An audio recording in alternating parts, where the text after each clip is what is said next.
All right, we're ready to go. Our panel number 5, is Idioms and Practices of Resilience, Subversion, and Agency. And we have 4 interesting papers that the panelists will discuss. And we are actually going to start with Nikki Hendersley, online from Cardiff University, with Mayal, Marco Gakuth, and Manal Abdulaziz Moudis, and others. And the title of their work is "Where Will Those with No Buttocks Go To? A Popular Analysis of Exploitative Life on the South Sudan Borderlands." So the floor is yours, Nikki. Thank you. I hope you can hear me all right, and whether you can see my slides. Is that all good? Brian is nodding. Great. Okay. Fantastic. Thank you very much. And thank you again to the organizers and for the invitation to speak. I really enjoyed yesterday. I'm here as a representative of a research team that are scattered. I'm glad that Professor Hanchard has already invoked South Sudan. We're collapsing the space very quickly here and moving to Central Africa.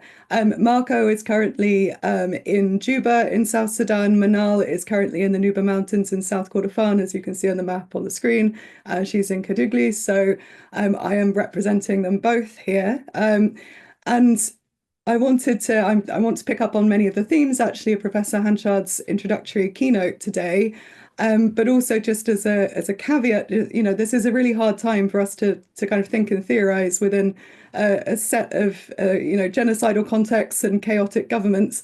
And I have not quite had time to theorize this work yet. So I would really welcome suggestions for how we as a group with Marco and Manal think through this project that I'm about to present to you.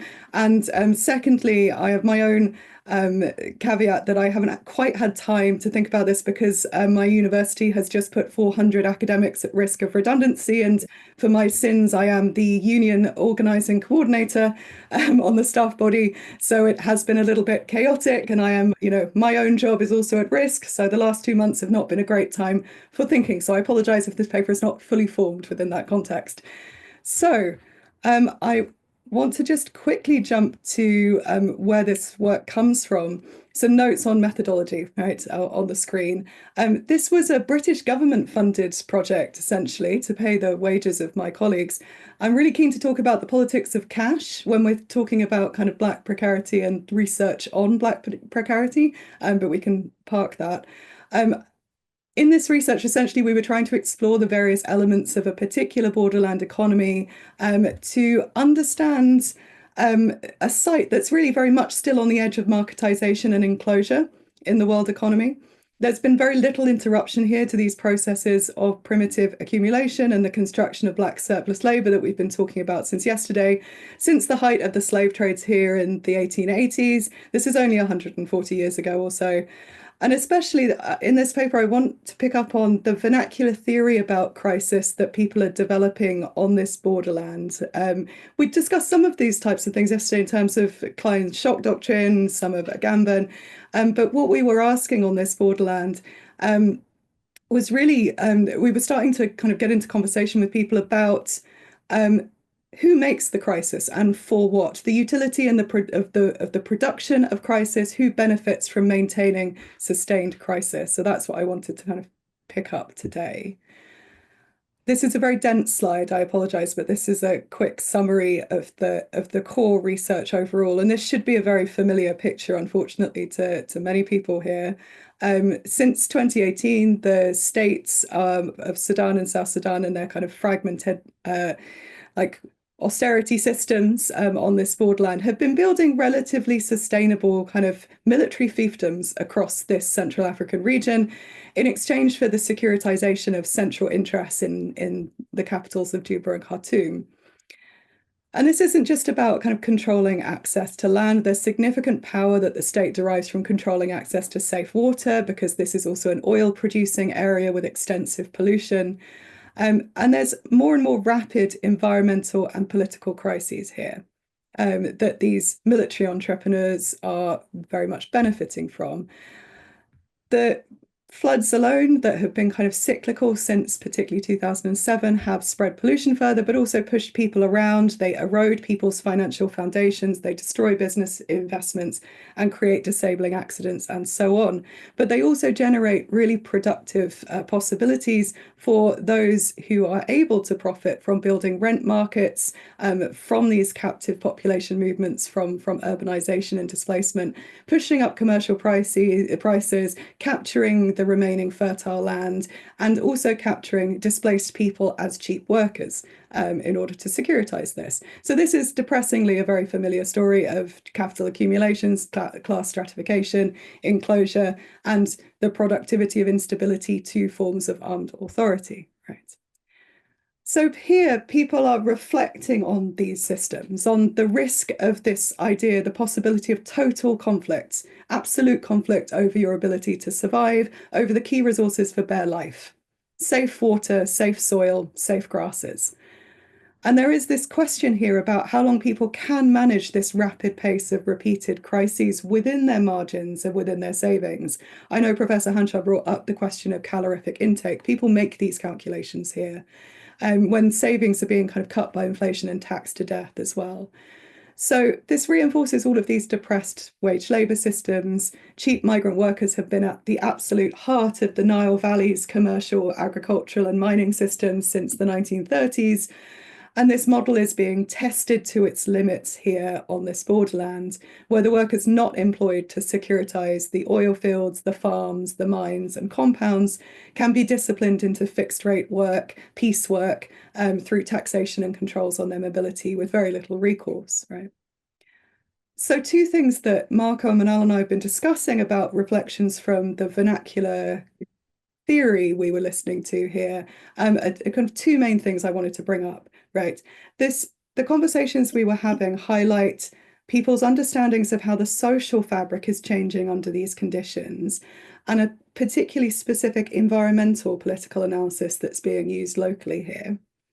And then secondly, this means that we absolutely have to look at class, which has been brought up many times in this conference so far, because we risk kind of flattening livelihoods when we talk about those who must be resilient within these systems. You could just turn this study into a study of livelihoods and resilience and survival, whereas actually the theory here on this borderland, everyone is pointing towards power and the exploitation of this growing class stratification and the collapse of a middle class. And the protests that people are organizing on this borderland are focusing specifically on class. So very briefly, I mean, there is a longer research report here that I'm really happy to share around if you have any interest. Marco and Manal have also produced short pieces on specific bits of the research we've done. A lot of stuff in our report is on the margins that people are calculating how to live on. Some people are down to what is being called a water lily economy, which you can see in the song here being mentioned.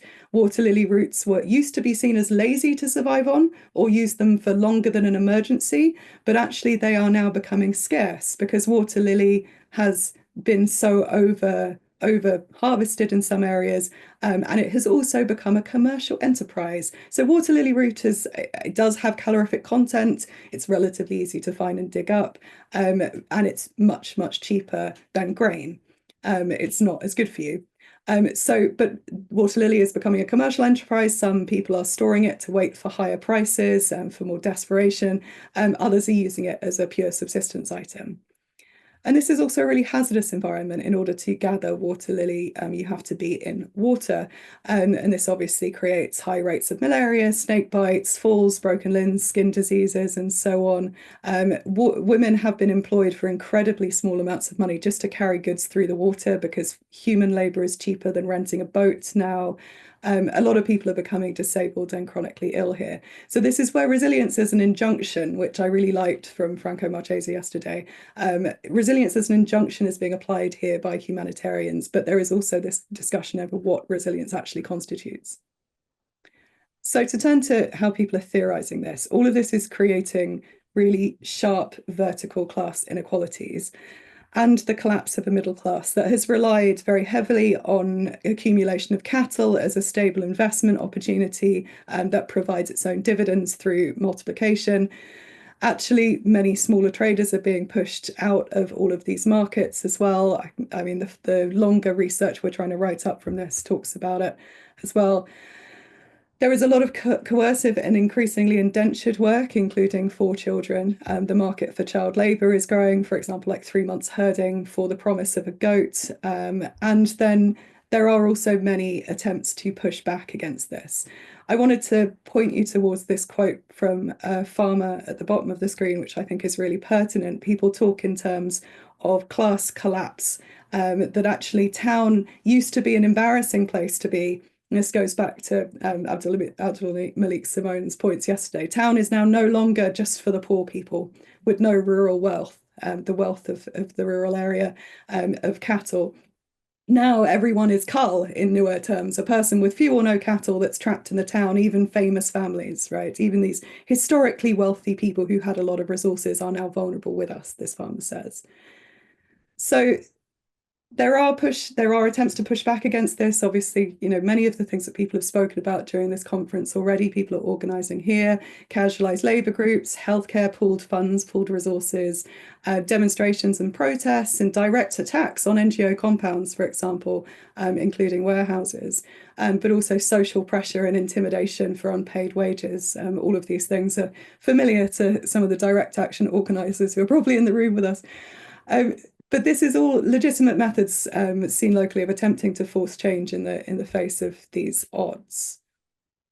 So my last few slides, I just want to highlight some of the theory that's being produced probably most emphatically within women's songs, which is where women can most explicitly articulate critiques of the system, but also where we were finding the most explicit critiques.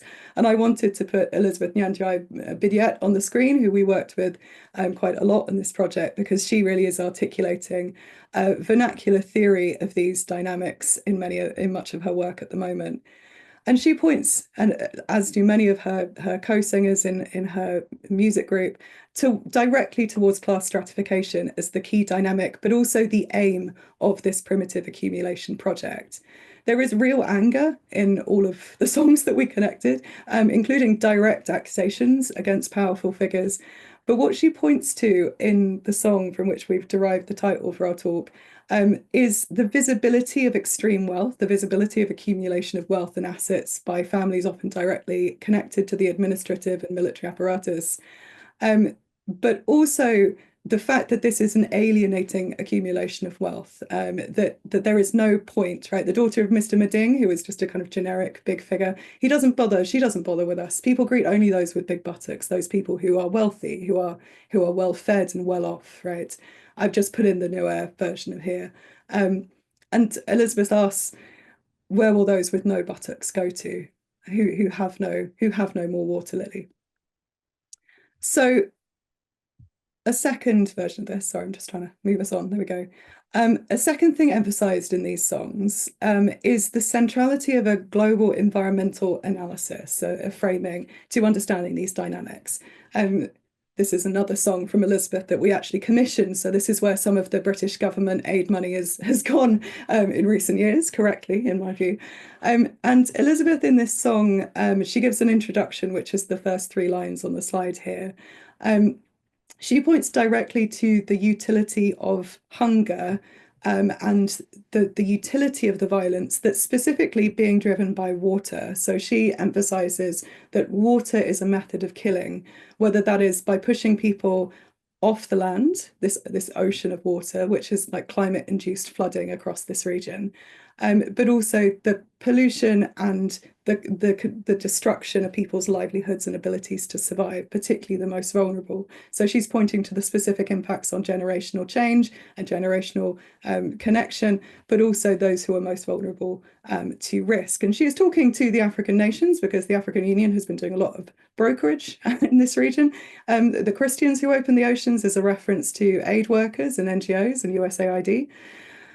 And she's pointing here in the last sentence, her answer to these questions is how this death through water is being driven or driving alienation and mutual hatred, right? That the agent, it's the hatred whose agent is the hunger, and the hunger is killing us. This is alienation, mutual hatred that is being fueled by desperation in all senses. So that real hunger, the actual real hunger of need, but also the hunger of greed here. And this is fueling these zero-sum conflicts for basic survival.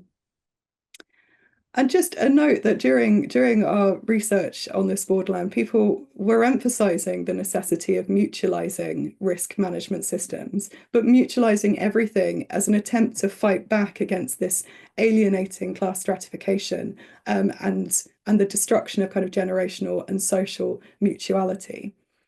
So people are trying to work out methods of reinforcing mutuality, not just taking on direct action to try and rectify immediate wrongs, but thinking about shared dike building and maintenance, cooperation on fertilizing soils between farmers and herders, what cross-community veterinary care would do to bring people back together. None of these recommendations are particularly new, but they are part of this vernacular conversation about how this growing precarity, how this growing kind of devastation, to the point of the risk of absolute not surviving, as Professor Hunch pointed out, how this can be mitigated if it can at all.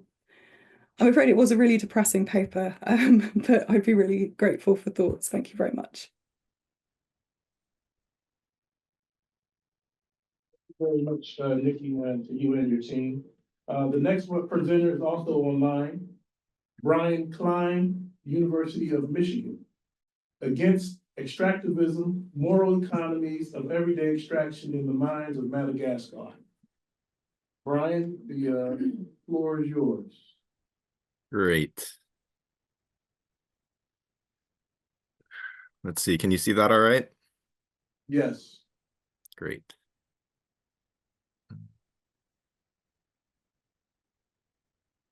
Okay, so I also want to say thank you to the organizers, especially for providing the flexibility to participate in a variety of modalities today. And I'm sorry to be not joining in person. We are hosting our daughter's first birthday party today and have a bunch of family from out of town with us. But again, I'm very thankful for the opportunity to join the conversation, to share, to engage in exchange. So I'm an assistant professor of African Studies and Environmental Studies at the University of Michigan.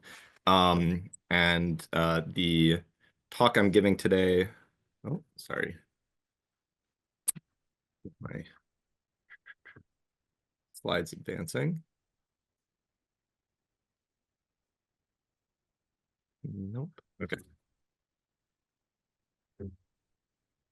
There we go.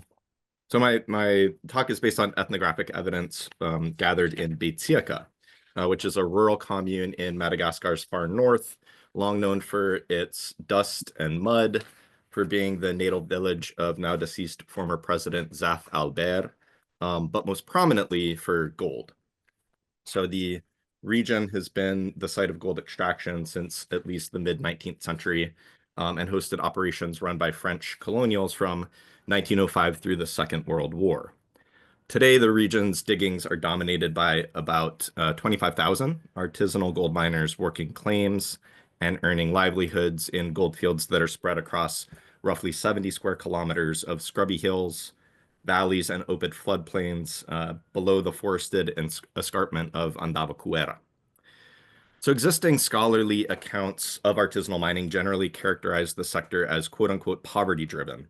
According to this view, people participate in mining activities because they're poor and lack employment alternatives, a set of circumstances stemming from histories of structural adjustment, stagnating or declining rural economies, and consequent de-agrarianization as workers scramble away from smallholder agriculture. In Africa, the result is a workforce of over 25 million artisanal miners, up to 2 million of whom work across the diggings of Madagascar in particular. And globally, the numbers are even more staggering. Upwards of 225 million people are engaged in the labor value chains of the agglomerated artisanal and small-scale mining, or ASM, sector, which has become the predominant source of non-farm rural income across the global south. ASM operators supply a significant proportion of minerals critical to electronic products, technological systems, and financial markets upon which the world economy now relies. This includes some 20 to 30% of global gold production, 26% of tantalum, 25% of tin, as well as about 80% of sapphires and 20% of diamonds. In the wake of the sector's massive and rapid expansion, research on ASM has also significantly grown, especially focused on its environmental and livelihood impacts, its informality, pathways and barriers to formalization, and so on. A surprisingly much smaller subset of literature has examined the structural relationship between artisanal mining and capitalism, and at the local scale, the relations between the structures of artisanal mining, its modes and forms of production, its roles in local economies and societies, its position vis-a-vis the state, its institutions of governance, and varying forms and bearers of capital, as well as the concomitant consequences for the lives and livelihoods of producers in rural communities. So this is the set of questions around which the project I'm discussing today is oriented, in a sense taking and reformulating the classic agrarian question and applying it to the extractive activities of rural smallholders in Madagascar and across the global south. Now, a focus on extraction and capitalism might understandably lead us to think of another set of conversations in critical political economy around extractivism, a concept a host of scholars have heralded as one of, if not the defining dynamic of our present era of contemporary late capitalism.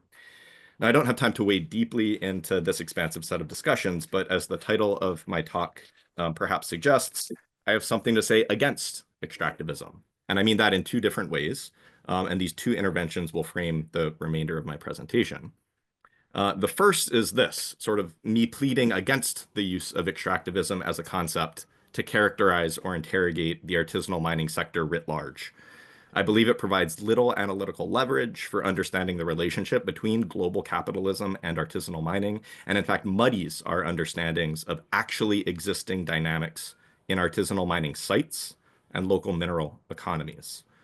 In part, this is due to the concept itself, its fuzziness, its imprecision, and a seemingly never-ending effort to extend its application to every sector and activity imaginable. Of course, extraction of surplus value is indeed a central logic of capitalism, but this has always already been so. Highlighting differences or transformations in scale, extended production networks, flexible accumulation, and so on, undeniably matters for improving our understanding of the state of the world under late capitalism, but not because capitalism has developed novel extractive tendencies. Those tendencies have always already been there. So if extractivism has, in many cases, become just another word for capitalism, does that matter? And why?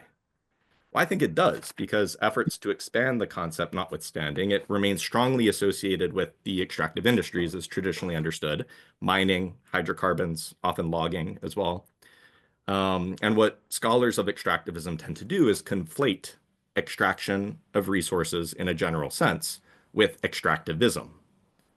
This then breeds a conflation between extractivism, extraction, and capitalism. Now, much of the extractivism literature glosses over artisanal mining with quick reference to negative environmental and social impacts, or most commonly ignores the sector altogether. But a few scholars of extractivism do discuss ASM in a bit more detail. Uruguayan political economist Eduardo Godinez, for example, initially stresses the importance of recognizing extractivism as a distinct capitalist mode of appropriating nature in large volumes with severe impacts of products destined for export, not to be conflated with appropriation of extraction in general, appropriation or extraction in general, especially in smaller amounts or in local contexts.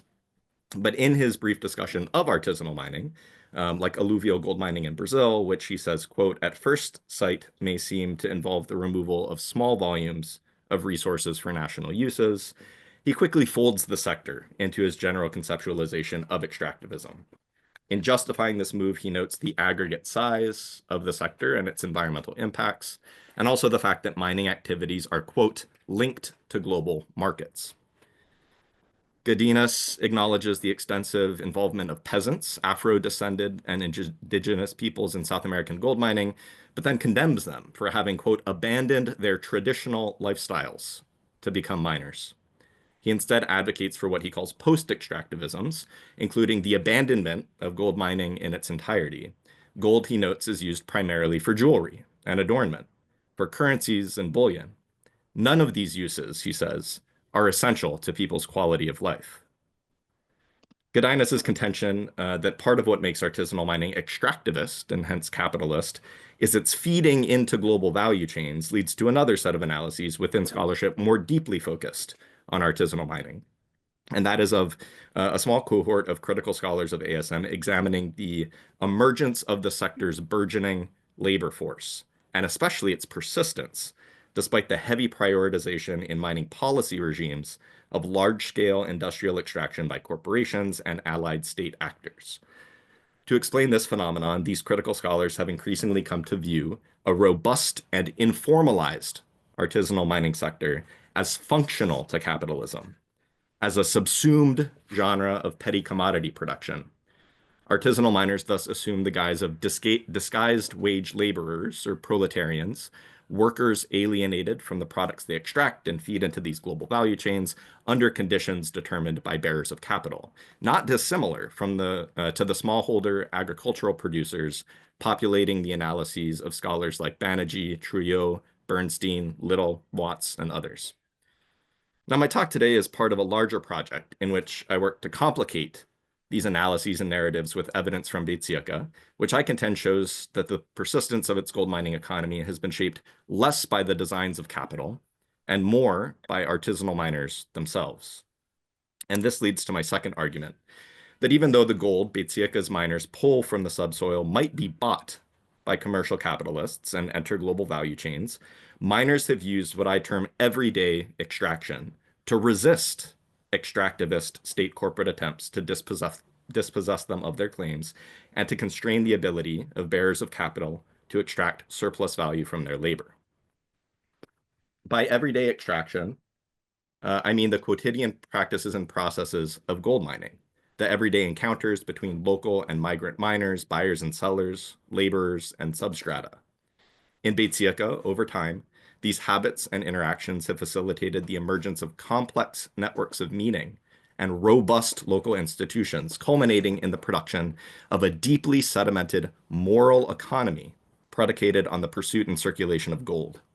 This moral economy of everyday extraction has become hegemonic in the local context and serves as a bulwark against extractivism, that is, against the extractivist designs of state corporate actors and other external elite bearers of capital. Now, I already mentioned that the area hosted operations run by French colonials from 1905 through the Second World War, but this is but one example of attempted state corporate interventions over time, which also included efforts by the French Overseas Mining Bureau, or BRGM, to displace artisanal miners in the early 1990s, efforts that were forcefully resisted and that ended with company workers being permanently run out of town after artisanal miners occupied their compound. Today, most of Beitsieka's goldfields lie within an almost 11,000-hectare concession held by Cromita Malagas, or Croma, Madagascar's state-owned mining company. But despite this state-sanctioned concession status, and despite the fact that Croma, and now several Chinese mining firms that the company has partnered with, have been working since 2015 to initiate industrial-scale extraction, they too have been resisted and have largely failed. This failure, I contend, is directly related to practices and processes of everyday extraction and to the hegemonic moral economy built around the artisanal mineral production process. One of the principal constituent elements of Beitsieka's moral economy is the production of its goldfields as what I've termed a mineral commons, as collectively held, locally managed resources where enclosure and exclusion are largely impracticable, and where a deeply rooted gold economy engenders local autonomy and serves as the principal basis for extended social reproduction. Local residents' construction of a mineral commons has relied on three overlapping yet distinct components, each of which factors into Beitsieka miners' successful resistance against state corporate extractivism. First is the materiality or geological character of deposits mediated through local understandings of gold's occurrence and inexhaustibility. In short, miners do not consider the region's gold deposits as fixed or finite or in the process of inevitable depletion. Rather, they view them as alive, as agential. They know the diggings have served as a long-standing source of collective wealth and experience them in everyday life as spaces in which novel strikes are made, placers renewed each monsoon season, livelihoods sustained. The second element underlying the mineral commons is the socio-historical construction of discourse around resource access. In Beitsieka, assertions of community rights to gold deposits are often narrated as resistance to historical and contemporary state corporate extractivist interventions, external threats that have bolstered community solidarity and fueled local organization. Pictured here is a placard erected in 2018 to protest attempts by one of Chroma's Chinese partners to evict miners from their claims in the diggings of a valley called Ambulamena B, or the place of abundant gold. And in the text, you can see community members evoking the decades-old history of resistance against BRGM in refusing attempted dispossession. These legacies of persistent colonial and post-colonial state corporate intrusions aimed at enclosing the subsoil, like that of Chroma, its Chinese partner firms, earlier French operations, and of local protest movements against expropriation and exclusion, have shaped a community creed holding that artisanal miners, local and migrant alike, are entitled to make a living from the region's subsoil riches, and that the preservation of local autonomy and collective access via these everyday practices and periodic protest are mutually dependent. Importantly, though, this inclusive view of rights to a subsoil-based livelihood does not mean that the goldfields are treated as a sort of open access system where miners are free to indiscriminately exploit as much and as quickly as possible. Rather, there are rules for staking claims, sharing revenue, interacting with proximate claim holders, and more. So herein lies the third set of conditions evidencing Beitsieka's mineral commons, the institutions and everyday processes through which the diggings are governed so as to facilitate collective access to the gold-bearing underground. These regulations and norms are not static, but dynamic, with situated histories of invention, accretion, and alteration shaped by local particularities and miners' mobilities. While some relevant provisions remain unwritten or informal, many have in fact been codified in writing, including in Beitsieka's gold mining specific DINA. DINA are local codes adopted by Malagasy communities for purposes of self-governance and comprise part of the corpus of so-called customary law in Madagascar. Today's Beitsieka DINA is a 40-page booklet comprising 73 articles that outline rules for claim staking and relations with proximate operations, processes for dispute mediation, penalties to be levied, taboos to be observed, operating procedures for a DINA enforcement committee, and more. In Beitsieka, the DINA has been a central tool in the community's pursuit of self-governance and local autonomy. Also part and parcel of governance in Beitsieka is what is called the APARA, or share system. Miners in Beitsieka work not for wages, but for shares of production, even when working with sponsors financing equipment or other aspects of operations. Their insistence on working for shares is a strategy of ensuring their labor is properly valorized, and also of preserving the centrality of luck, anzara, or destiny in shaping their gold mining careers and futures. While some families complement extractive activities with farming or petty commerce, most rely largely or wholly on gold for household income. In Beitsieka, then, extraction is primary to social production and reproduction, or as Jozanji, a miner pictured here in his 30s with his wife Rose, put it, gold mining is life here. Now, these words and sentiments hint at the broader significance of recognizing moral economies of everyday extraction, that in Beitsieka and those, I have no doubt, populate mines, forests, and fisheries the world over. Rural extractive laborers might indeed be appropriating elements of nature that eventually file into global value chains as commodities, but that alone tells us so little about the actually existing relations between extractive activities, capital, and capitalism in these sites. The circumstances and dynamics present in Beitsieka, everyday extraction against extractivism, The hegemony of a moral economy in which miners' access to resources is preserved, their share of production and value defended, their exploitation by capital constrained, revealed the dangers of conflating extraction, extractivism, and capitalism. Not only does doing so impoverish our understanding of extractive laborers' sociopolitical worlds and misdirect our attention away from the forms of exploitation they are very much subject to, but it also leads us to miss the already existing alternative modes of extraction we might deem better than extractivist industrialized mining. Attention to everyday extraction in Beitsiaka and beyond, then, not only highlights strategies through which smallholder resource extractors attenuate instability through institutional production, subjective self-fashioning, and other forms of everyday resistance, but also helps to broaden our imaginations regarding future pathways by which we might continue to appropriate metals from the subsoil without wringing surplus value from the sweat of rural laborers. And such is surely needed as we pursue a decarbonization agenda with immense material requirements. Thank you.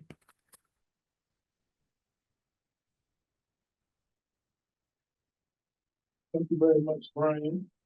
Next, we will have Juan Suarez Ontenilla from Bryn Mawr College, Afro-Pacific Teratology, Latunda, and the Idiom for violence and the Ecuador-Colombian border. Thank you very much. All right. Before starting, I just wanted to thank all the organizers. Thank you, Dr. Hanshaw. Thank you, Dr. Arembawi and Dr. Sagal. Thank you to all the attendees. All right. The first quote is in Spanish, I promise. The rest is translated. This one I forget to translate. Con engaños diversos los atrae hábilmente y los entunda. Esta es la palabra, no hay otra. In the Afro-Esmeraldeño word, the monstrous creature called la tunda also gives rise to a verb that bears its name, entundar.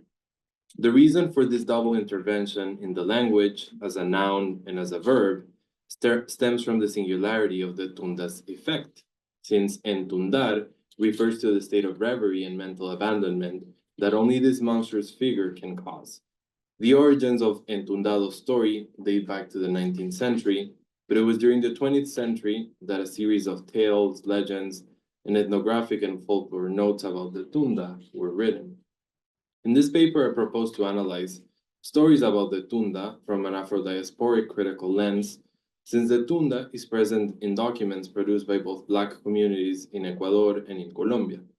By considering the stories produced in both countries, I suggest that the tunda can be understood as a metaphor for the border between Ecuador and Colombia. Since the tunda kidnaps children and physically and sexually assaults them in the forest of the Pacific coast, it is possible to connect the monstrous figure of the tunda to the cycles of violence that Black communities in both countries have suffered, from slavery to the forced recruitment of children by paramilitary groups.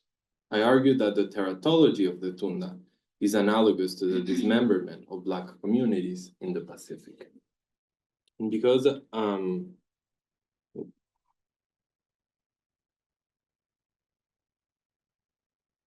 thank you.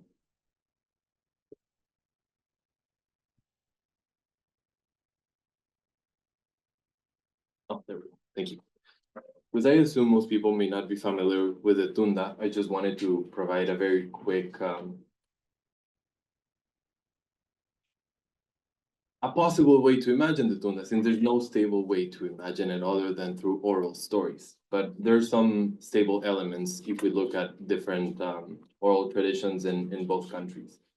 The main one is that the tunda has a wooden leg, a molinillo, which is also like the wooden tool that you would use to like make chocolate or just to mix different liquids together.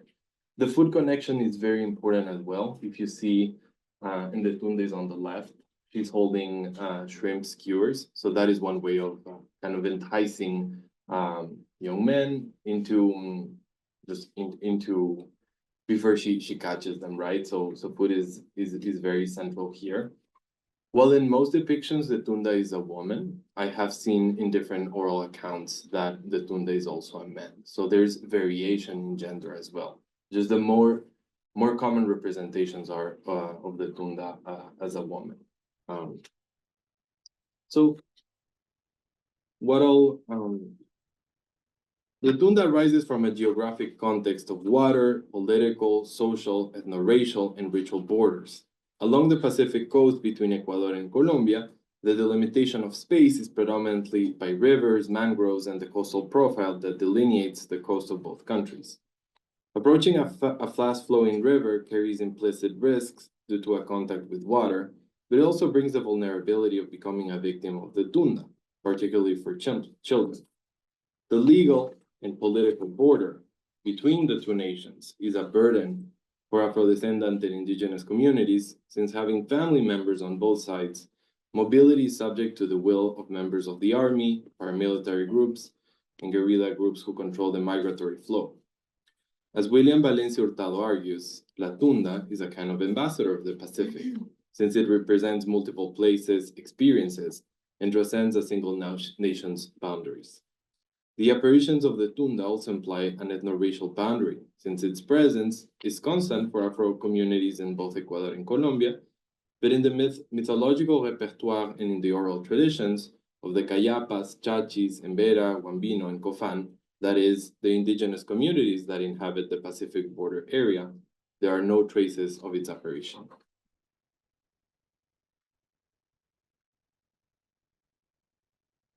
So, just wanted to show a bit of the geographical context where the Tunda appears. In the area where you see kind of the grayish on the coast, that is the area where you see all these oral traditions, which coincides with the lowland rainforest in both Ecuador and Colombia. So you see that that is what I'm referring at, that kind of Pacific basin. All the way from here, northern Ecuador, all the way here, almost to the border with Panama. You can see repetitions of the oral tradition in very different communities, but there's, as I mentioned, there's some stability in the accounts. Norm Whitten characterizes the Black communities on both sides of the Colombian-Ecuadorian border as Black frontiersmen and Black pioneers for their constant negotiation and adaptation to a specific format of ecological culture.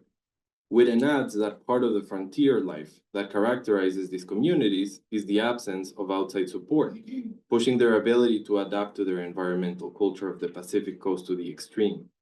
For Whitten, the lack of outside support results from the isolation inherent to the area's geography. In my analysis of La Tunda, I consider the relevance of the spatial isolation of Afro-Colombian communities in this area, but I emphasize the weight of public policies in both countries that have left the majority of inhabitants of this Pacific Coast corridor without essential services such as drinking water, primary roads, public lighting, or sewage systems. Nearly 50 years have passed since Whitten's work was published, and what has characterized the ecological culture of the moment is the aggressive deforestation in the area in favor of palm oil plantations, the expansion of the agricultural frontier, and various legal and artisanal mining projects. So in my methodology, what I'm tracing is what happens in Tunda oral tales from the 40s to the 70s, where you see the most notes and accounts by different folklorists and different literary accounts. But I trace what happens from the 70s onwards, where you see the most of these ecocide, both in Colombia and both in Ecuador.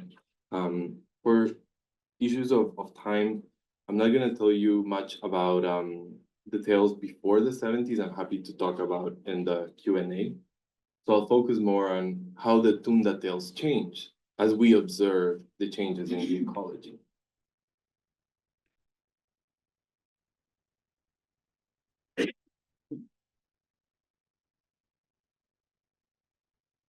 So especially if we look in Ecuador, the image on the left, 1998, all this area, this is all primary forest.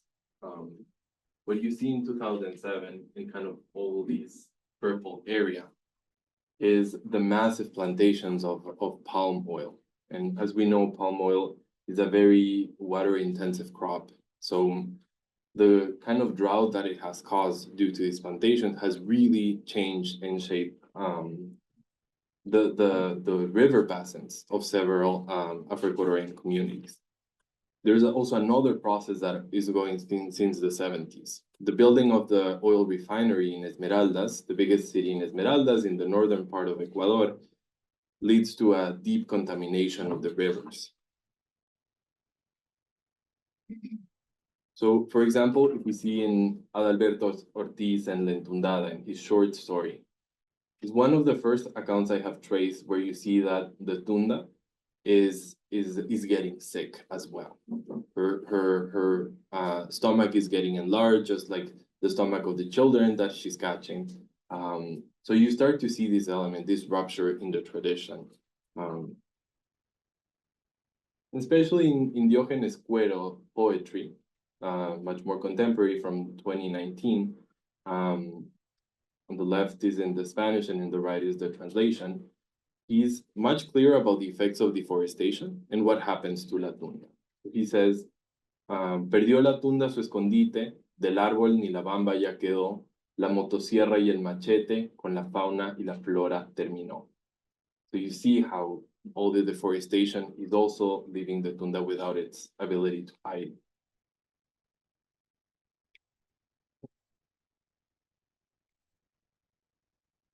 The second part of the poem says, la tunda ahora es atracción, eso por demás está comprobado, dejó atrás toda una tradición por venirse del monte al poblado. So in this, the mountain has really eroded. And el monte, this is my own translation, but el monte doesn't just allude to any mountain. It also alludes in the poetical tradition to a faraway space. So you see the tunda migrating to the city because of this deforestation, because of the inability to keep occupying the same spaces. Now, shifting a bit to Colombia, what you see on the left is a map, a demographic map from 1993. What you see on the right is a contemporary map. So you see how Black communities in Colombia have moved from the coast a lot more towards the inland areas. There's also a dual process there. One is mining, which has really changed in the destruction of the mangroves. But the second one is the violence from both guerrilla and paramilitary groups. So what I see in Colombia is not just a reflection about the ecocide, but also a reflection about political violence and how la tunda becomes a word to make sense of the kidnapping and forced recruitment, especially of young Afro-Colombian boys.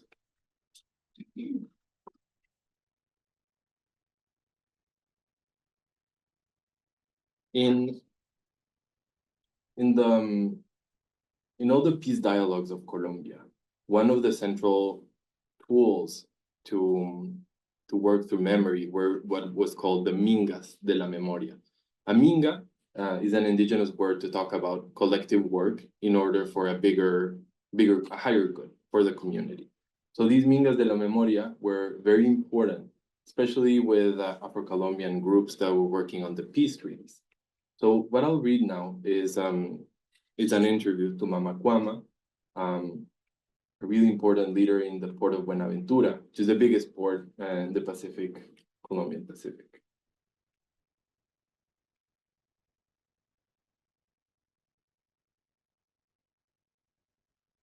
So in this process, she's describing the forced disappearance of young boys. That's a bit of what she's narrating here. Durante este periodo, además de las masacres, los paramilitares también emplearon sistemáticamente las desapariciones forzadas. Con la generalización de esta modalidad de violencia, algunos de los esteros del municipio fueron utilizados como cementerios clandestinos en los que ocultaban los cuerpos de las personas desaparecidas.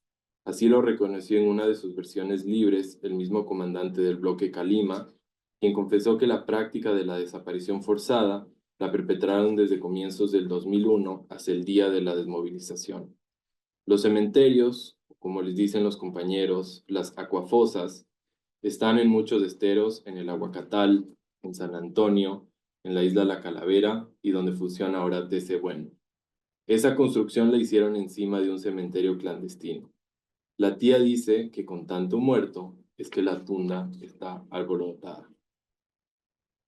Beginning in the 1960s, two simultaneous projects occurred that are fundamental to understanding the tunda as a narrative mechanism of the ecological mutilation of the region.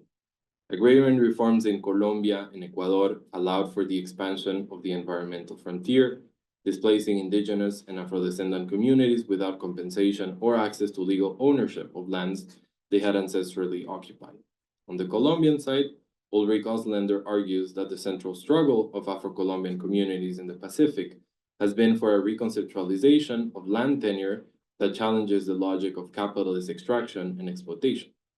Following Henri Lefebvre and his theorization of counterspace, Auslander conceptualizes the use of space by Black communities in the Colombian Pacific as an aquatic space, due to the centrality of aquifers in the legal, ecological, and cultural distribution of territory. At the same time, during the 1960s, folklorists, anthropologists, and community members began documenting the oral literature of Afro and indigenous communities.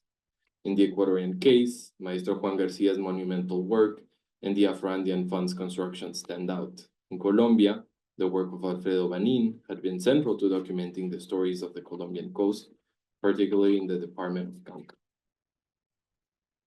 Last thing I wanted to mention is, you've been following the news on Ecuador. 2 weeks ago, there was the largest oil spill in the Ecuadorian coast. This spill has directly affected Afro-Ecuadorian communities and indigenous communities. And tomorrow we have elections. Neither of the candidates had made this a priority or a salient topic in their electoral platform, even though more than 100,000 people are now without drinking water. So I also think how these rivers, the destruction of these rivers, will also shape how people use Latinda to narrate ecological and political violence. The construction of the border between Colombia and Ecuador, like any political border, is an act of mutilation of space, nature, and communities that have survived several cycles of colonialism. La Tunda, as a mythical specter, emerges from an Afro-descendant orality that has sought to narrate state violence through a transnational teratology. As the interviews conducted by the National Center for Historical Memory demonstrate, the monstrosity of the Tunda, far from remaining a folkloric register, becomes a legal category for understanding the trauma generated by paramilitary and guerrilla groups. Understanding the narrative architecture of the Tunda allows us to understand how the Afro-Colombian spiritual repertoire provides a vocabulary for narrating the unspeakable, as the disappeared in this binational sector rarely find justice in state apparatuses. Ecuador closed 2023 as the most violent country in the Americas, and the Black and indigenous communities of Esmeraldas are those who have suffered the most from the disastrous public policies that have turned the northwest of the country into a frontier of fear and death. Until the Colombian and Ecuadorian governments prioritize the well-being of Pacific border communities, violence will continue to be the consequence of neglect. As Alberto Ortiz says, Tunda will be the word, there will be no other. Thank you.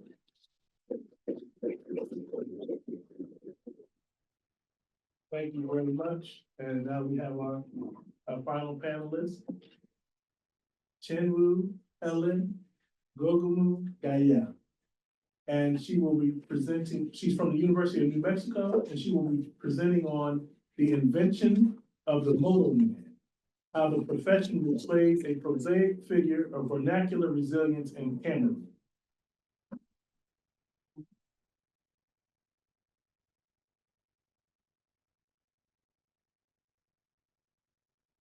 Thank you.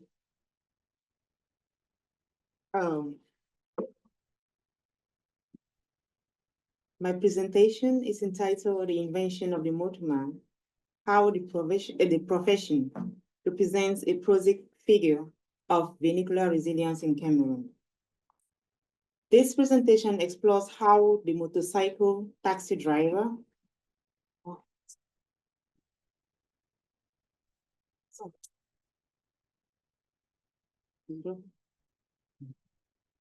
All right. This presentation explores how the motorcycle taxi driver embodies a dual narrative. He is both a product of a systemic exploitation and an agent of grassroots resilience. The paper evaluates his political potential within this context. To help understand this dynamic, the following questions need to be answered. What is Cameroon? What is vernacular resilience in that country? Who is a motor taximan in the Cameroonian context, and what does the profession entail? What makes the motor taximan both a symbol of vernacular resilience and a victim of exploitation by the social class in power?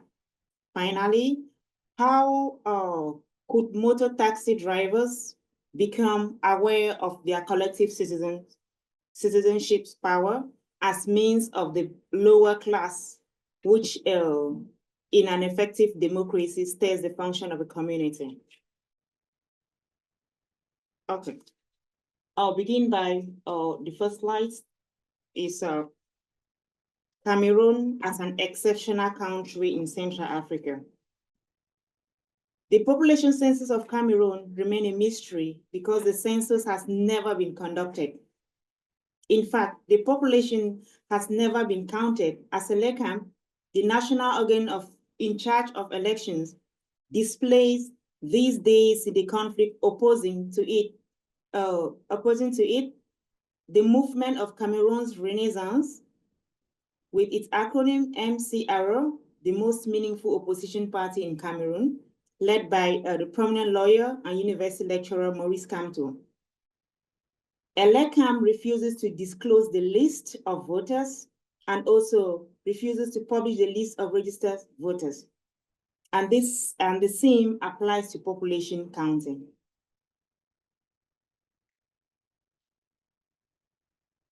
Cameroon has a more youthful population compared to based on the what you have, the data. Cameroon has a more youthful population compared to Western countries, where the elderly outnumbers the young.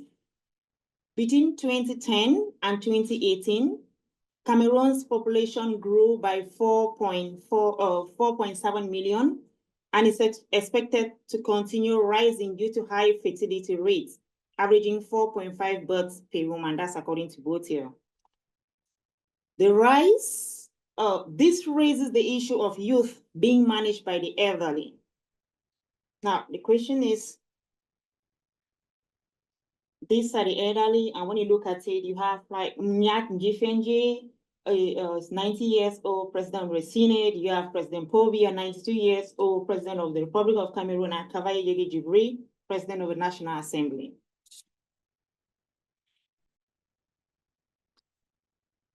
Cameroon has a more youthful population compared to Western countries, where the elderly outnumber the young. Between 2010 and 2018, Cameroon's population, what characterized elderly people in general in Cameroon, as displayed in the above slides, is intellectual fatigue, as you can see, slowness and resistance to ideas different from those they already know. They always view new or different ideas with suspicion. That's how they view it. And since the elderly must manage, these are the ministers in Cameroon, you have the various ministers and their ages. And since the elderly must manage the youth, and Cameroonians have many youthful population that needs to be guided in some way. However, they are tired and can no longer think effectively. The only way to benefit from what they have acquired or continue to exploit from Cameroon or what they have inherited is what they inherited. As they inherited their power from the French colonial system, they think it to be their destiny to further replicate the same system on their country. I would like to explain that Cameroon was colonized by both British, it was a United Nations protectorate under the British and the French colonial system. However, it became, after 1962, it became the United Republic of Cameroon. So you have 2 English region and 8 French, for just a short explanation. Consequently, they have never imagined as their responsibility to create business and have steered the entire population towards public service. They focus primarily on benefiting from what they have already acquired rather than fostering entrepreneurship. Instead of encouraging innovation and business creation, they have steered the entire population towards public service as the primary means of economic survival.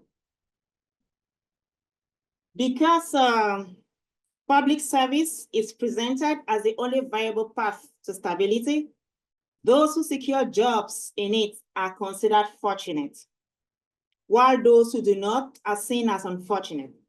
However, the public sector only recruits 1/3 of the population, leaving the remaining 2/3 without access to its benefits, as nearly 90% of Cameroon's workforce is employed in the informal sector. That's a chart that explains that and give you the statistics in relation to that.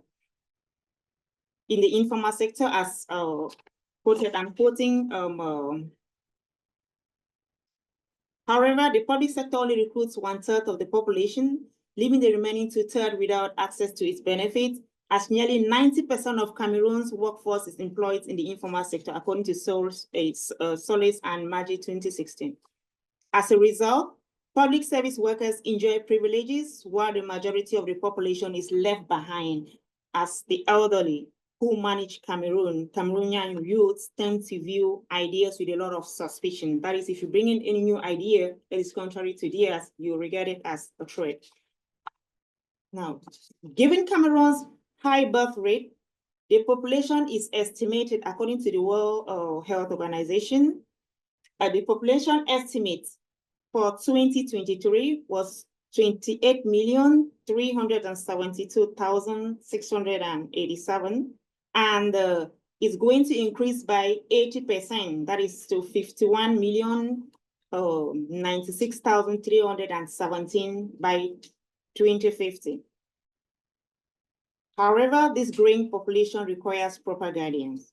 And to address this issue, the government and national leaders have expanded access to education by opening more primary schools, high schools, and both public and private universities.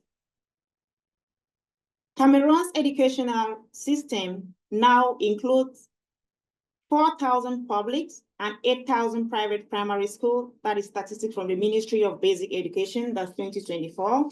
And the country has 3,319 secondary schools with 1,957 public and public school, according to the Ministry of Secondary Education. And higher education consists of 11 public universities and approximately 430 recognized private institutions. That's statistics from the Ministry of Higher Education 2024. These institutions aim to guide the youth and prevent potential unrest by keeping them occupied, ensuring they do not disrupt the stability of those in power. One needs to observe the regular strikes and boycotts reigning Cameroonian educational system, as teachers are not well paid, and besides, school infrastructures do chiefly exist on official documents. This is what happens. They just, like the government of Cameroon, they just proclaim, okay, this maybe this neighborhood, we have given authority for school to be opened up in this neighborhood. However, it is the population that needs to struggle to see how they can equip the school. They don't do anything as far as that is concerned. That's what I'm trying to say.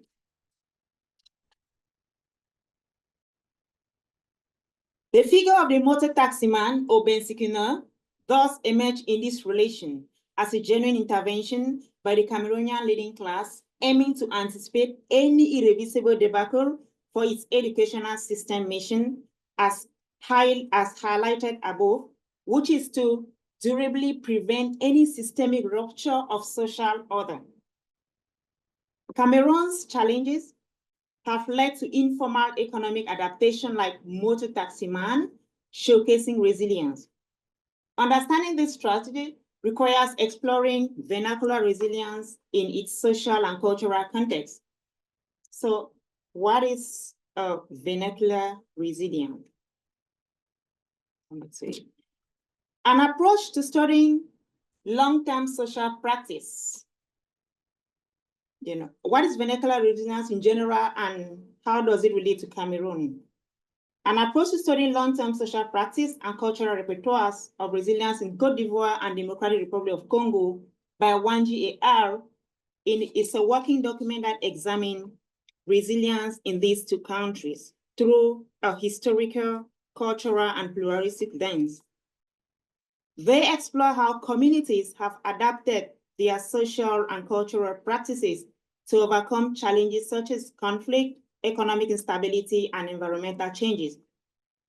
By highlighting locally embedded traditions, customs, and knowledge systems, the paper by Wanji et al. Emphasizes how histories of violence, conflict, instability, and state oppression have shaped unique forms of resilience.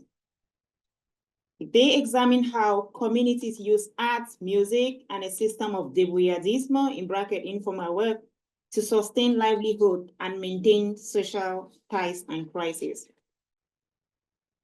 Younger generation in Côte d'Ivoire, for example, particularly in Abidjan's urban periphery, turn to music genre coupé décalé. 19 septembre, dans 2002, le malin venait juste de frapper la Côte d'Ivoire. Des coups de fusil par-ci, des canons par-là. Tous étonnés, on nous annonce la mort de Boca. Marcelin Yassé et du général Guéhillo. Des centaines de personnes sont tombées cette nuit-là. On était choqués, on a beaucoup pleuré. Ça faisait pitié, on était tous abattus. Comme le Messie, arriva un jeune homme avec son bataillon armé de joie et de gaieté. Comment il s'appelle? Qu'est-ce qu'il a créé? La sagacité. On l'a critiqué, on l'a insulté. Pour finir, tout le monde a sagacité. Il a mis la joie dans nos cœurs, il nous fait oublier. Okay, I just wanted you to get a brand of Côte d'Ivoire. You know, he was actually the founder of Coupé Décalé, Doukourou Amine Stéphane, and that's just a short clip about what is this. And just like in Côte d'Ivoire, in the Democratic Republic of Congo, we have des sapeurs, Société des ambianceurs. I don't know whether we know can be about traced back to colonial times when locals first encountered elegant European styles. You can't be a Sapo by chance. It's something that is innate. It is not a coincidence. It is in the blood. It's innate. All right. So in Côte d'Ivoire, they adopted the Coupé Décalé. In Congo, they resorted to the sapeurs. So in the Democratic Republic of Congo, the SAP, Société des ambianceurs et personnes élégantes movement represents more than flamboyant fashion. But more than a flamboyant fashion, it embodies a cultural history of resilience and serves as a form of resistance against colonial and post-colonial oppression through self-expression. That's according to Ampoting Armand and Rosen. Youth in both communities respond to economic challenges and weakens traditional solidarity through the débrouillard, that is informal work, allowing them to earn their life independently and navigate economic hardship, according to Pera, quoting Pera. So in Democratic Republic of Congo, where violence, exploitation, and elite-driven corruption persist, resilience also emerged through creative adaptation and self-resilience, seen in artistic expression like Kinshasa street art and Sanza instrument. Now, the term vernacular resilience refers to a unique way communities respond to crisis, emphasizing culturally embedded practices. That's according to Wanji, Aluche, and Martians. And according to these authors, vernacular resilience refers to locally developed tradition or cultural specific ways in which communities adapt to challenge and sustain themselves over time. In the context of Cameroon, this concept is applied to how youth facing poverty and unemployment after their studies adapt to becoming motoman. They adapt to becoming motoman. As a means of survival, where young people use their resources and adaptability to navigate the economic hardship of their environment. Like the Coupé Décalé of Côte d'Ivoire, who dream of going to Paris, returning home and entertaining their people with songs while touring banknotes. In the context of Cameroon, youth resilience is not just about survival, but also about pursuing dreams of a better future, often symbolized by the aspiration to travel abroad for better opportunities. Who is a motor taximan? According to Olvera Diaz, a motor taximan is one who acquires a motorbike through personal income, family support, or financing network, where they are required to repay a fixed amount daily or weekly, according to Nguyen, 2008. The revenue of a motor taxi rider varies according to the task carried out on the working hours, depending on the social mobility. You can see some. In Douala, for example, an average daily revenue of a motor taximan is 3,000 francs. That is $4.95. $4.95 with fuel and food expenses. Let's say fuel expensive, food expensive, $3.30, and fuel expenses, let's say $4.12. I'm sorry, I'll have to skip certain sections because there's the time. But I think it's good to stay.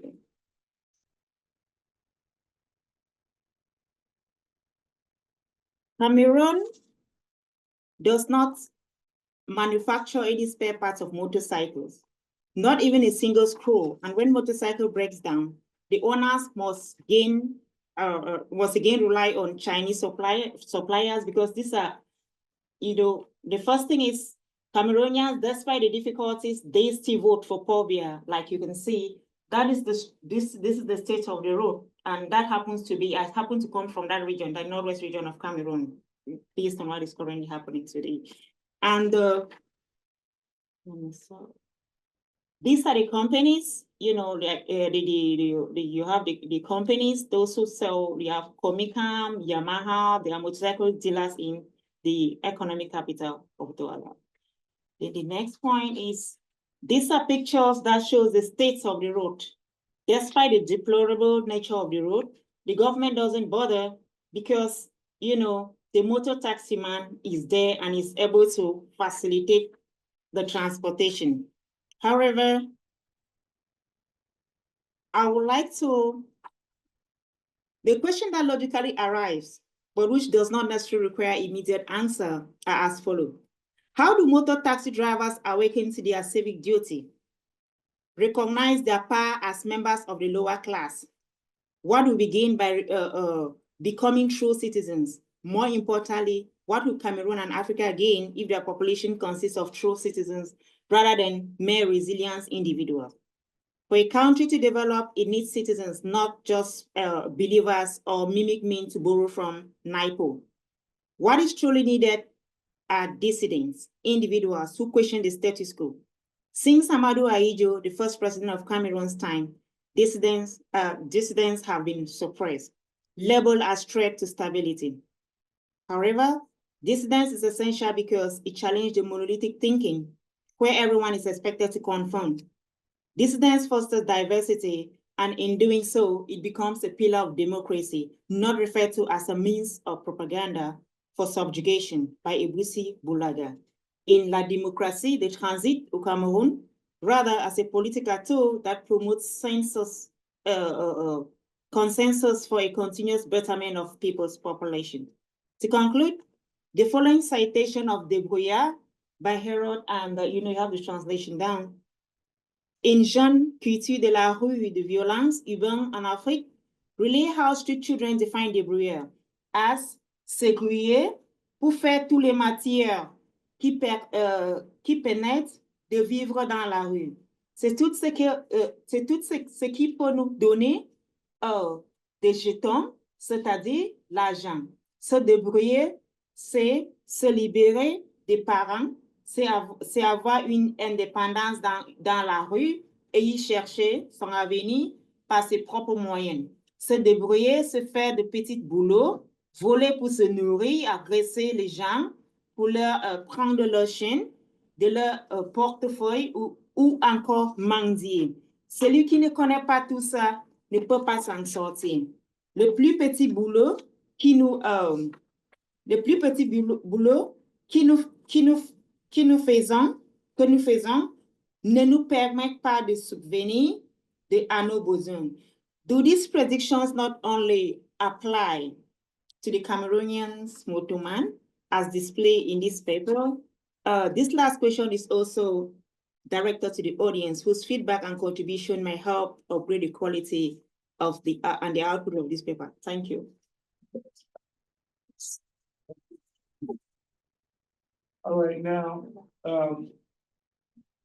these presentations I thought were very rich for a particular reason, because they deal with historical memory and the oral tradition. And for me, that's very important because I remember there was a time in academia and social sciences where those things were seen as taboo. You had to focus on imperialism, being empirical. I had my first presentation to the American Social Science Association. Part of my paper dealt with the oral tradition. And after I finished, the moderator said, well, that's nice, now get empirical. So they really weren't involved in that. But with that in mind, there's a couple works that I'm thinking of when I phrase my comments and questions. Edward Said, before his more famous work on Orientalism, had his first work was called Beginning, on intention and method.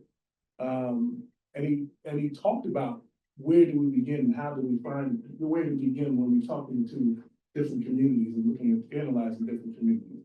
And another work is by Dorothy Ross on the origins of the American social sciences. And she talked about this whole notion of discourse. And she said discourses are overlapping and they're intergenerational, right?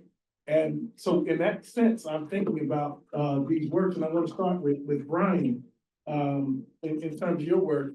I actually, when I give a presentation on hip hop, I refer to the Betsy Mizaraka, right? And I'm wondering, because they had a part of they're so defiant historically. And I know one of the phrases they're known for is, we do not obey orders taken from or given from others. So I'm wondering, when you were discussing, and how did they inform the type of resilience or resistance that you were describing? Were they a part of that community? And for Juan, I wanted to know,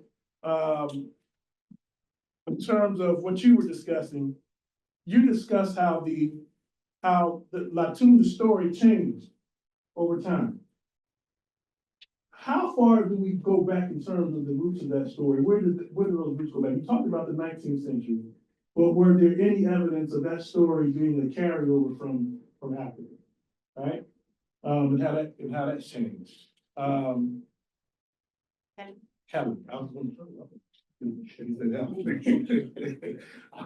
I was going to try, right? So now you mentioned SAIT in the DRC, and you talked about their tradition going back prior to colonialism. So the Moto Man, what tradition does that go back to? Is there any evidence of that going back in the same way prior to colonialism? Do you have any evidence of that? And my last one for Mickey, how do the songs, stories, and protests practices function, and even resistance within the crisis economy? So those are my initial questions and comments for the presenters. And since I asked Brian first, we'll allow Brian to go first. Yeah, thank you so much for that question. So yes, the Beti Misaraka are, so the area that I'm talking about, Betsiaka, is properly sort of in the area where the Antankarana, another group, are considered sort of children of the soil there. But this is obviously a context in which there's a lot of movement, right, and mobility. And so the mining population is heavily migrant.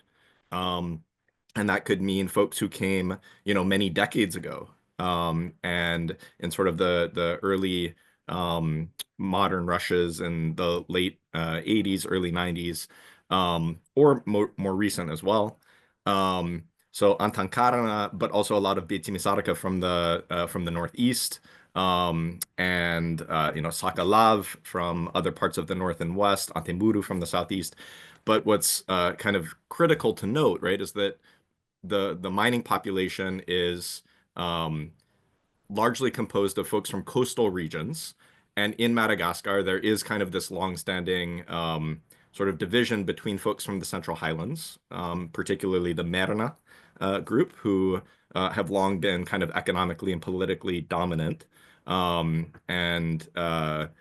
coastal groups, or côtier, including Antankarana, Beti Misaraka. Michael Lambeck and Andrew Walsh, in fact, have an article about the Antankarana in particular, and how much of the way they define themselves is sort of directly in opposition to the Merna, and the stories that they tell in terms of their kind of subjective self-fashioning are largely about persecution by the Merna and their resistance to that. So there's very much this strong sort of association between the contemporary Malagasy state and the Merna, and this history of sort of opposition to that. And I think that factors very heavily into kind of the second element of the construction of the mineral commons that I discussed, right? This long-standing legacies of resistance to external intrusions. So it's for sure, extractive corporations, but also the state, right? And the state as seen as sort of a tool of a dominant group that has long sort of been seen as a pihina, is the word that folks will use, an eater, a devourer. And a couple of exchanges that immediately come to mind are, a conversation I had with folks, right? Because they're contesting this notion of state subsoil sovereignty or hegemony, right? And ownership, property. And I remember a local miner and leader in the DINA, the sort of enforcement committee that I mentioned, enforcing this local code. They were talking about this notion of state subsoil ownership over the subsoil. And they said, the mining code says that the state owns everything that's under a meter underground. But who is the state? The government is not the state. We, the Vahoka, the people, we are what should constitute the state, right? So part of the way that they're staking claims and producing this space in which everyday extraction leads to a kind of autonomy is very much against groups that are perceived as sort of longstanding historical pihina, devourers of local people, resources, lives, livelihoods, and that contemporary context as well. Okay, thank you. Juan? Thank you so much, Dr. Harris, for your question. It's a wonderful question, and I have an answer, but not the answer I would like, because there's more research. Oh, sorry. There's more research that I need to complete. And what I'll say is, you can tell in Afro Esmeralda's traditions, there's very deep connections towards African folklore. For example, Anansi the spider is very much present. Actually, the very first gift for the African American Smithsonian Museum was from Ecuador, from Juan Garcia, who I reference, and it's like a stool that belonged to his grandmother. and it has a representation of Anansi the spider. So there's definitely elements in the oral tradition that connect back to Africa easily. I haven't seen something comparable in other oral stories that connect this figure that kind of does violence, but at the same time is cherished because it provides an idiom to many different forms of other violence. So what I've seen in the oral traditions, especially like the elders who are telling these interviews, they always say like, "Oh, my grandfather told me," or but some work that I'll do this summer in Ecuador is more connected to the legal archive, and I'm hoping that that will provide more indication of the 19th century and perhaps even before. So thank you. All right. Thank you for your question, Dr. Harris. It's true that the Safa dates right back in during the era of colonialism, but in the context of the Motoman in Cameroon, it is not. You know, it happens the way it's so recent because it's an invention that erupted after the 1990s, by these old people that I portrayed on the slide. Why? Because they are looking for a way to like distract or to contain this growing youthful population. You know. Thank you. Nikki? Thank you. Yeah, really tricky question because within this crisis economy, so songs are both demands and arguments, like including these praise songs that women are paid for singing when like new governors are appointed or when officials visit. So actually Elizabeth is employed within a kind of praise economy rather than a kind of critical song economy. But actually some of these songs are increasingly really critical, and they like play or are inspired or inspiring kind of protest work and complaint work, including a recent song that was about rejecting the dollar entirely, which is really interesting in this current economic moment. But often so these songs are connecting with the kind of protest work, intimidation, direct action, like street protests, which are all really dangerous in South Sudan and Sudan, of course, as we've seen. But on their function within this crisis economy, I think they're both kind of about demanding immediate forms of relief, as we've seen in other papers in this conference, right? So, for instance, like lower military checkpoint taxes, fixing food prices lower. But they're also worryingly kind of asserting rights over resources, so including paid jobs and land. Paid jobs, particularly when groups of young men have been very focused on organising protests where they attack a specific NGO or a specific aggregates mining company or something, demanding that all the jobs go to their particular locality. And this is kind of where we get to the definition of like who has the rights to be part of these kind of collective claims. Often some of these collective claims are based on quite local, very ethno-fascist ideas of ownership, not just a kind of positive communitarian language of like we the people style stuff. And so this is why I wanted to this is why Marco and Manal and I are really struggling with this kind of class race intersections of like claim structures, right? There are real arguments within this song economy and within this protest economy of who should be or who gets to be a member of this claim making community, who gets to benefit from solidarity here. And I think that conversation was actually a theme very much of yesterday as well. So yeah, that's my attempt at an answer. Thank you. So we'll go to the audience now for any questions. And we'll take multiple questions at once. Thank you to all of our presenters. My question is for Dr. Okanela. So you mentioned that Latunga is like invoked to talk about like the border and the kidnapping of children and los grupos paramilitares. Have you heard it? Have you tapped into or observed it being mobilized by like movements that are decrying and speaking about like the growing and alarming rates of femicide in the Colombian Pacific, like specifically Afro-Colombian women or Afro-Ecuadorian women as well, speaking about this to talk specifically about femicide?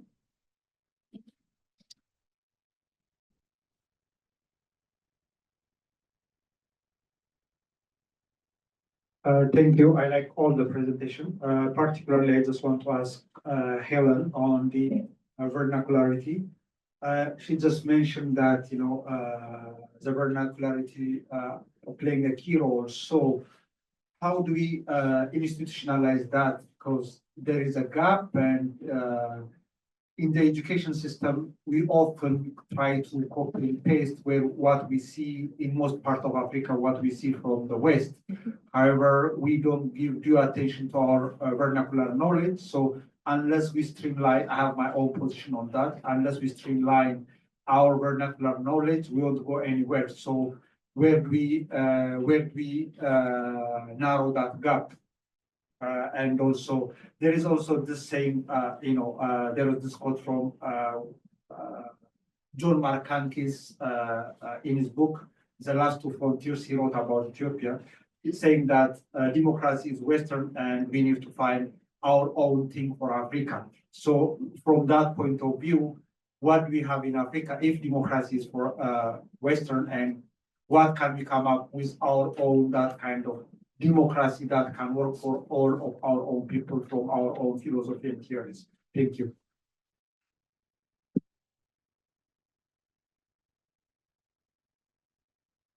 Hi, everyone. Good to see you. Question for Juan Suarez. Yes, there is historical deprivation in the Colombian coastal, about Pacific coastal region. I'm looking to know a bit more if you consider that it's, if you compare that, for example, to Peru or Chile, which the coastal regions are the main important settled countries, like if you consider the colonial period has an impact until now of these type of communities and how they are still deprived. That's it for right now. All right, let's take those questions and then we'll see what else we get. Juan or Helen, either one of you can. Okay. Thank you for that beautiful question. I would like to attempt to be correct. So this is what I'm thinking, because the first thing is, in my opinion, I think democracy is true. Democracy has to do with one of the tenets of democracy has to do with freedom and liberty. But now, in the context of, if I'm looking at the context of Cameroon, it's a little bit complicated, Why? Because the question is, what do you get from that? When you take the democracy, what do you do with it? Which aspect? Are you using it for the negative or the positive purpose? That's the development of your country. And in my opinion, I think it becomes challenging. Why? Because our leaders actually they take this concept of democracy and they put it for the negative purpose. They use it for dictatorship. They don't use it for the good of their own people. And that explains why they just copy everything. They just copy everything from their former colonial masters and the institute. I may be wrong. That's what I'm thinking. What do you think about that? Well, we'll come back to you. Go ahead. Yeah. Thank you so much for those wonderful questions. Regarding your question about femicide and the connection with La Tunda, I have observed perhaps less examples than I have seen specifically for violence against young males.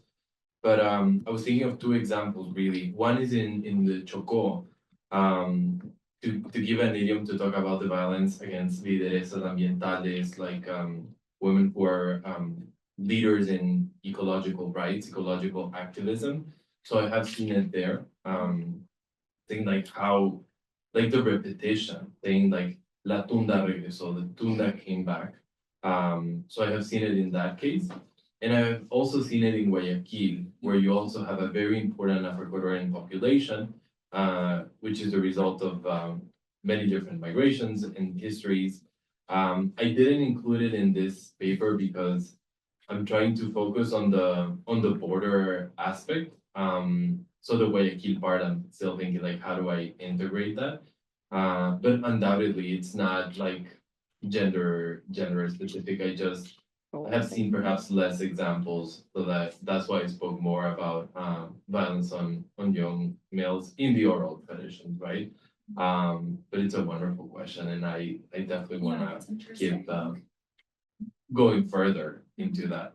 And regarding your question about colonial violence, I undoubtedly think these are like ongoing cycles of structural violence since colonial times. But what I would add is there's two ends perhaps that we should look into that. In the case of Ecuador, the presence of Afro-Ecuadorian communities is also a story of deep resistance. Like if you look in the 1520s, Alonso de Illescas was one of the first Black men who were negotiating power with the Spanish crown. So there's a dual history there of violence, but also of resistance, which I always think it's important to really think. And you also mentioned the context of like Peru and Chile. Chile, I know very little about, but in the case of Peru, I'm thinking like in Callao as well, like how this port was by design also a port of enslavement. And now you think about Afro-Peruvian communities who didn't go to Chincha and who stayed in Callao, are deeply impoverished. And if you go to Callao and how you see the violence there, it ends in Callao. Like once you go into Lima, it takes a different shape. So it's definitely there more I could say, but in short, I definitely see ongoing trajectories, right? And especially in exclusion and how Black and Indigenous communities are displaced immediately when there's an economic interest. So then I would see a continuity across the Pacific coast. Thank you. More questions?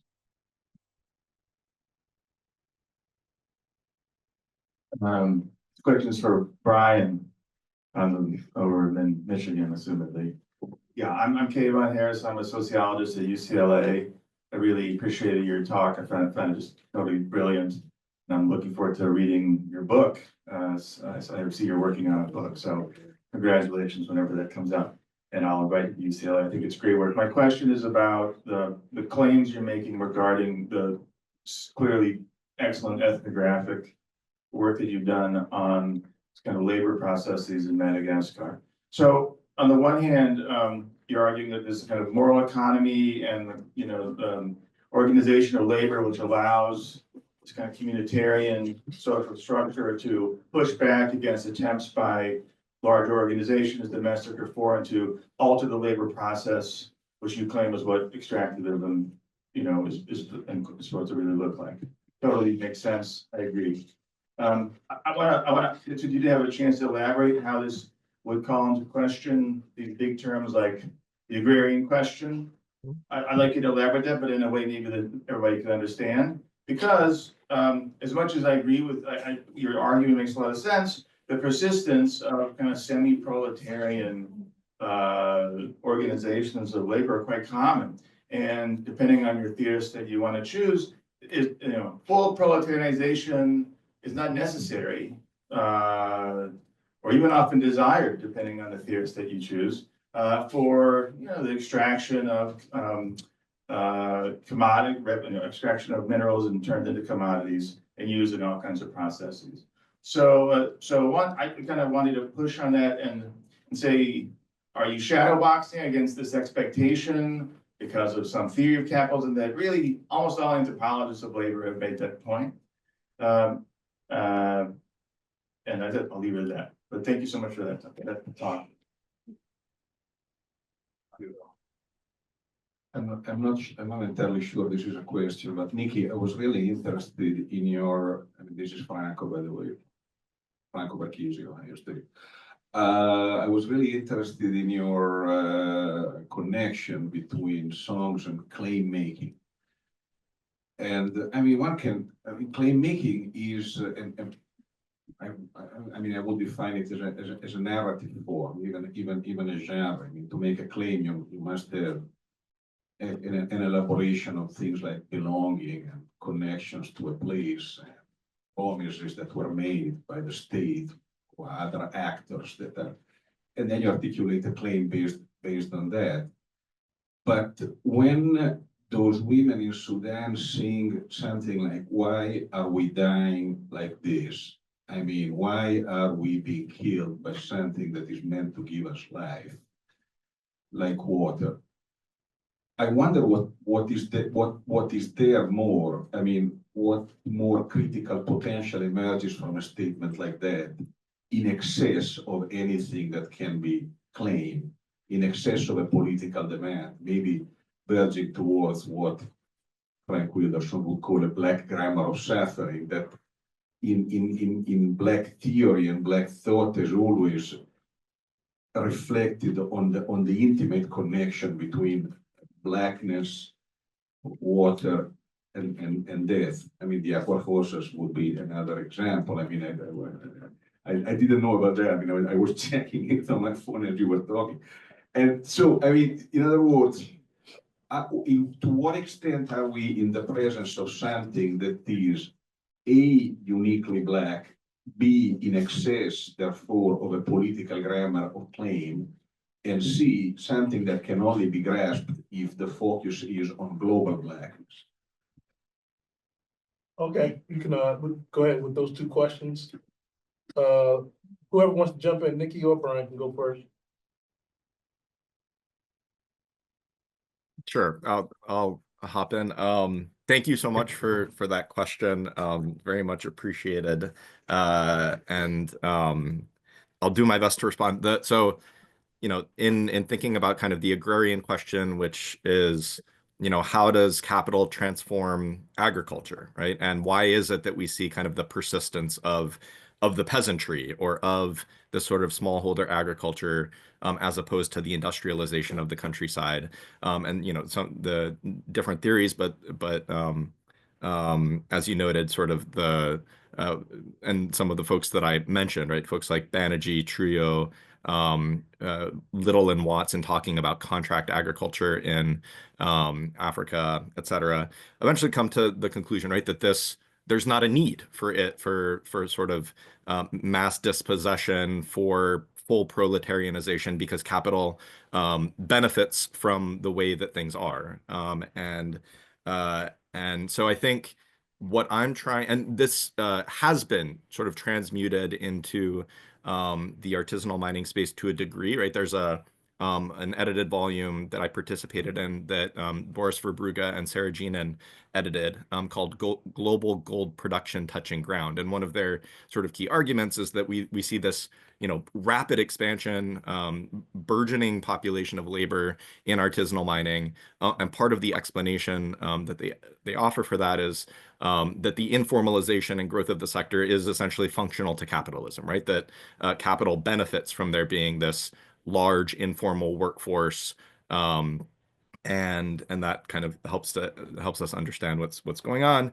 And I think what I'm trying to show is that in the place where I'm working, it is undeniable that the desire of capital, or of certain bearers of capital, has been primitive accumulation or accumulation by dispossession, and sort of a fuller proletarianization of the workforce.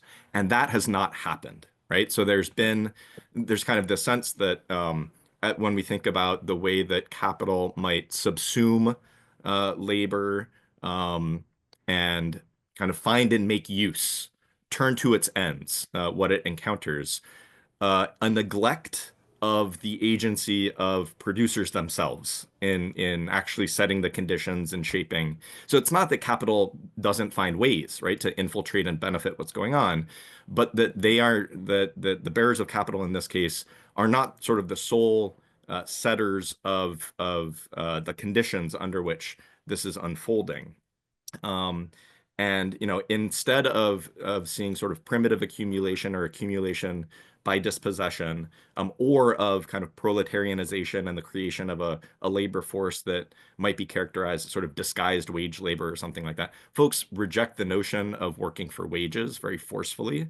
I mentioned this share system, right? It's very central to the way that things operate, and it the idea of working for wages in gold mining violates all sorts of precepts that are associated with how folks see their labor and the endeavor and their future life chances, right? Very tied up in the idea of luck. And so working for a wage would not open the possibilities that come with the chance encounter with a large load underground, right? And that can transform your life chances. So certain sponsors, right, bearers of capital, are able to integrate themselves. And I'm trying to use this a concept I've termed accumulation by articulation instead, right? Where capital find ways to articulate with local systems and still extract value, right? That's absolutely part of the story. But by having to abide by these sort of local systems, by having to subject themselves to conditions of risk and luck, right? They have to buy into the notion of luck. They provide upfront capital, but miners are not going into debt, right? They're not indebted to their sponsors. Instead, sponsors take shares of production. So, there's a whole nother set of conversations. That's kind of the second part of the book. That's the ways in which exploitation is very much a part of what's going on. But I think what I want to make clear is that it isn't the case that this is sort of like capital subsuming and increasingly kind of controlling what's going on, but rather having to make do. And Mazadra and Nielsen in their book about extractivism have this turn of phrase that they're studying what happens when capital hits the ground. And I think of this as sort of what is capital doing when it runs aground, right? When it encounters local systems that in fact are quite entrenched and forceful in maintaining opportunities and systems for local smallholders. Thank you. Nikki? Yes, thank you. This is a great question about this, the claim of why are we being killed like this being much larger than just a political claim, I think is a really important point. I mean, Elizabeth in her song where she is essentially asking that, she's asking that of African governments and the Christians of the global community and so on, the decision makers. She is staking this global environmental ground, right, as an attempt to speak to this kind of fundamental connection of like life, death, and the marginality of blackness and water and risk here. And I think she is placing herself as the speaker on the same plane as these decision makers, because she is the one who answers the question she's posing. The other decision makers that she's asking do not ultimately know why, or they are avoiding the answer to why the water is killing us. But I think I might suggest that there is still a political claim here, because the problem is the political claim is in the we, right? In why are we being killed like this? Because Elizabeth is making, I think, a much larger claim to collective Black rights and knowledge in that specific song, because she is much more of a kind of communitarian thinker or a communist thinker, but there are much more narrow statements of who the we is in some of these songs that are much more ethno-nationalist and specific. And so I think the political claim that's being made is much more within that we than it is in the demand for these answers to this absolute risk. Right. So I think we need to see lots of different projects going on with these things, but I do agree that there is something specific within the context of global Blackness that is being spoken to here. Yeah. All right, let's give the panel a round of applause.